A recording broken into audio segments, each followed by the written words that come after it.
मैं तो ये कहना चाहूँगा कि बस सब एक होकर डिलीवर करें, जैसे भी है। पीटीआई भी बैठे, नून लीग भी बैठे, पीपल पार्टी भी बैठे। आपको क्या लगता है ये जो इलेक्शन हुए हैं आप इनसे मुतमईन हैं? मेरा ख्याल है आप भी मुतमईन नहीं है तो मैं कैसे मुतमईन हो सकता हूँ। गरीबों का भी सोचें, जिनके लिए आप हुकूमत में आए हैं, जिन्होंने आपको वोट दिया है। आप जिस तरह भी पहुँचे, वोट तो लोगों ने टॉस किया ना, मैंने भी दिया, आपने भी दिया है। जी अस्सलाम वालेकुम नाज़रीन, जैसा कि आप जानते हैं आपकी मेज़बान अक्सर सलीम आपकी खिदमत में हाजिर है। आज का हमारा सवाल बहुत ही दिलचस्प है। ये आवाम से जानते हैं कि जो हमारे पाकिस्तान में इलेक्शन हुए हैं क्या इससे इनसे वो मुतमईन है, और जो पाकिस्तान का लीडर का इंतखाब किया गया वो भी क्या सही है। ये आवाम की ज़बानी जानते हैं। जी अस्सलाम वालेकुम। वालेकुम अस्सलाम। सर क्या हाल है? शुक्र अल्लाह पाक का। क्या नाम है? ज़ीशान खान। ज़ीशान खान पठान होते हैं? जी जी, लग नहीं रहे, लग पंजाबी रहे हो। बस हमारी पैदाइश ही यहाँ की ना, लाहौर की है।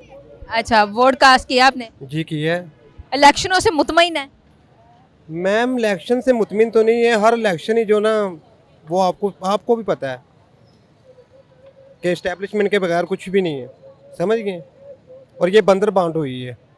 बंदर भांट ये क्या होता है? ये बंदर बांट ये हुई है कि सीटें बांटी हैं इनको। आपके कहने का मतलब है कि आप मुतमईन नहीं है इन इलेक्शनों से? नहीं, मैं मुतमिन नहीं हूँ। आपको क्या लगता है कौन सी पार्टी के साथ नाइंसाफी हुई है? मेरे हिसाब से तो सारों के साथ हुई है। सारों के साथ? कोई कौन सी तंजीम के बारे में आप बात करना चाह रहे हैं? कोई दो पार्टियां बता दें। नून लीग के साथ भी ज्यादती हुई, पीटीआई के भी साथ हुई है, जमात इस्लामी के भी साथ हुई है, जेयूआई के साथ भी हुई है।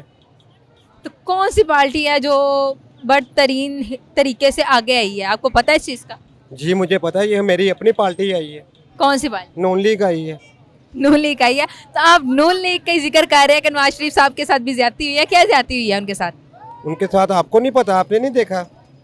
नहीं, मुझे तो शायद साल में पिछले 5 साल में क्या हुआ है उनके साथ आपको सब पता है, हमसे बेहतर पता है। हमें तो पता है। हम ये देखते हैं ना कि अवाम कितना अपने पाकिस्तान के लीडरों पे या फिर अपने हुक्मरानों पे नज़र रखते हैं या कितना जानते हैं उनके बारे में। हम तो आपसे जानेंगे ना। मैं तो ये जानता हूँ कि कोई भी पार्टी ना इस्टेब्लिशमेंट के बगैर नहीं आती। जिसके इस्टेब्लिशमेंट के साथ अच्छे ताल्लुकात हैं वो रहता है, जिसके ताल्लुकात अच्छे नहीं रहते उसको चोर डाकू बना दिया जाता है। आप फातिमा जनाज से लेके अब तक कोई भी इलेक्शन देख लें, इस्टेब्लिशमेंट के बगैर नहीं हुआ है। हमारे मुल्क में जो भी है इस्टेब्लिशमेंट के बगैर पत्ता भी नहीं हिल सकता।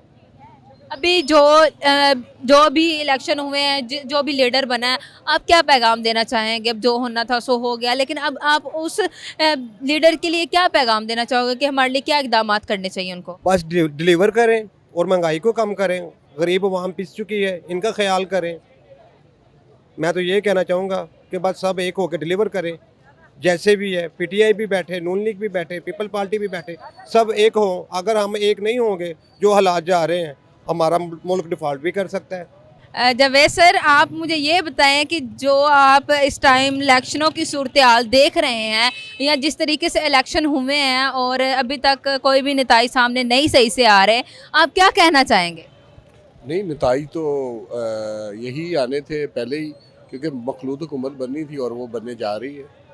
यही नताइज पहले लिखे पढ़े गए थे ना, तो वही आए हैं। क्यों लिखे पड़े गए थे? ये तो अवाम का हक है ना, हमारा हक है, आपका हक है। हमने जिसको वोट देने थे उस बंदे नहीं आगे आना था। ये कैसे हो सकता है कि अपनी नज़रिए से वो खुद को मतलब उन लोगों ने लीडर बना लिया और इलेक्शन होने के बावजूद भी कोई भी रिजल्ट सामने नहीं आया, बाद में कह रहे हैं कि फ़लाँ बंदे की हुकूमत है। कैसे तस्लीम कर सकते हैं आप? वो तस्लीम तो करना पड़ेगा ना। आप अपने हक के लिए जब उठेंगे नहीं, जब कोई बात ही नहीं करेंगे, तो फिर जिनकी जो मर्जी होनी है उन्होंने वही नताइज देने हैं ना आपको। आपको क्या लगता है ये जो इलेक्शन हुए हैं आप इनसे मुतमईन हैं? मेरा ख्याल है आप भी मुतमईन नहीं है तो मैं कैसे मुतमईन हो सकता हूँ। ज़ाहिर सी बात है, मेरी ज़िंदगी में मतलब मेरा ये पहला वोट था लेकिन मैं वोट कास्ट नहीं कर सकी। मतलब मुझे जहाँ तक नज़र आ रहा है ये जो इलेक्शन हुए हैं इस दफ़ा बिल्कुल भी सही तरीके से नहीं हुए, ना ही किसी के साथ इंसाफ हुआ है, ना इंसाफ़ी हुई है। और मतलब मैं आपकी राय जानना चाह रही हूँ कि आपकी क्या राय है इन सारी चीज़ों को लेकर? मेरी राय ये है कि आज तक भी कभी भी फेयर इलेक्शन नहीं हुए हैं यहाँ पे। जिसको इन्होंने जितवाना होता है और बाकी कैंडिडेट चोरी हो जाते हैं, और वही एज इट इज़ अब भी हुआ 2024 में भी। हमेशा से ये ऐसे होता जा रहा है। बंदा आगे आना चाह रहा है उसकी आवाज़ दबा देते हैं। हाँ, उसकी आवाज़ दबा देते हैं। आप वो देख लें, कमिश्नर ने अगर सच बोला है तो वो पहले तो उसको ज़हनी बीमार कह दिया है, तो मैं भी कोई इस तरह की बात करूं तो मुझे भी ना हॉस्पिटल में दाखिल करा दें। नहीं, ये तो अवाम का हक है, ये हमारा हक है। नहीं, वो उनका भी हक था, वो भी एक पाकिस्तानी है ना। अगर एक बंदे ने गलत काम किया है तो उसको 10 दिन बाद अगर अल्लाह ने हदायत दे दी है तो मेरा ख्याल है कि उसको कम अज़ कम तस्लीम नहीं करते हैं तो आप कम अज़ कम उसको ऑब्ज़र्व करें कि वो ठीक कह रहा है बंदा या नहीं कह रहा। अभी तो पता ही नहीं उस बंदे का वो है किधर। आपको क्या लगता है कि कौन सी पार्टी के साथ नाइंसाफ़ी की गई है? असल में ना ज़्यादा तो पीटीआई के साथ की गई है, बाकी जमात इस्लामी के साथ भी काफ़ी नाइंसाफ़ी हुई है, और भी जो तंजीमें हैं जो जीडीए है उनके साथ भी हुई, क्योंकि उनकी बड़ी पक्की सीटें होती हैं तो मिला ही उनको कुछ नहीं है। अब ज़्यादा जो यानी मैंडेट चोरी हुआ है कराची में वो मुत्तहिदा ले गई है, यहाँ नून लीग ले गई है, इसी तरह ओवरऑल ऐसे ही हुआ, बलूचिस्तान में भी ऐसे ही हुआ। ऐसे नहीं ना होना चाहिए, मतलब कि एक पार्टी, अगर एक बंदा है कमज़ोर है इस टाइम और सब लोग उस पर चढ़ाई करें, मतलब आप समझ रहे हो मैं जो बात करना चाह रही हूँ। जी जी, बिल्कुल सही बात है। हम भी ये इस हक में नहीं है, लेकिन मेरे आपके इख्तियार में कुछ नहीं है। देखिए, हम बोल के अपना गुस्सा निकाल लेते हैं, लेकिन जो अहकाम वाला है वो नहीं सुनते हैं। आप देखें ना, यानी कोई भी बात होती है तो उसको नेगेटिवली पहले वो ले लेते हैं। उसका आप उसको सर्च करें कि उसमें सदाकत कहाँ तक है। ये तो नहीं कि कोई बंदा एक रीज़नेबल आदमी कोई बात कर रहा है तो आप उसकी बात को ही दबा दें। ये अमूमन हमारे मुल्क में काफ़ी अरसे से चल रहा है, ऐसे ही चल रहा है कि जो बंदा बोलना चाह रहा है, जो बंदा आगे आना चाह रहा है, जो अपने आप को प्रमोट करना चाह रहा है, उसकी आवाज़ को दबा दिया जाता है। ये कब तक होगा, क्यों हो रहा है ऐसे? हमारी हुकूमत को क्या इक़दाम करने चाहिए, आपका क्या कहना है? नहीं, हुकूमत तो अपने इक़दाम कर रही है ना। इन्होंने तो अपना एक जैसे वो मौलवियों को कहते थे अपने हलवे के लिए जो जो कुछ कर रहे हैं, इन्होंने अपनी जो ज़िंदगी गुजारनी है याशियों में, उन्होंने फिर इसी तरह ही करना है ना। अगर वो एक मैंडेट या आवाम का अगर ऊपर ले आएंगे तो फिर तो उनको तस्लीम करना पड़ेगा ना कि एक बंदा हुकूमत में आ गया है। ये 6-6 बंदे कहाँ से खाएंगे, मुझे बताएं आप। आप क्या पैगाम देना चाहेंगे आवाम को, हुकूमत को क्या कहना चाहेंगे? जो अब हुकूमत बन चुकी है या बनने वाली है, उसको आप क्या पैगाम देना चाहेंगे? जो होना सो तो वो तो हो गया, सो आप क्या पैगाम देना चाहेंगे? पैगाम यही है कि जिस तरह वो सारे बड़े कह रहे हैं कि मिल बैठ के, अब इस वक्त मुल्क जो है वो क्राइसिस में है, तो बैठ के यानी अपने इसको चलाएं निज़ाम को, वो ही करना पड़ेगा। और अगर लड़ाई झगड़े वाली सियासत करेंगे तो फिर तो मुल्क का और नुकसान होगा। क्या ऐसा हो सकता है ये तीनों पार्टियां एक हो जाए? अल्लाह जो चाहे, जो हो तो सकता है। ये तो नहीं दो वो हो गई हैं जो एक दूसरे का पेट फाड़ रही थी, तो ये भी हो सकती है।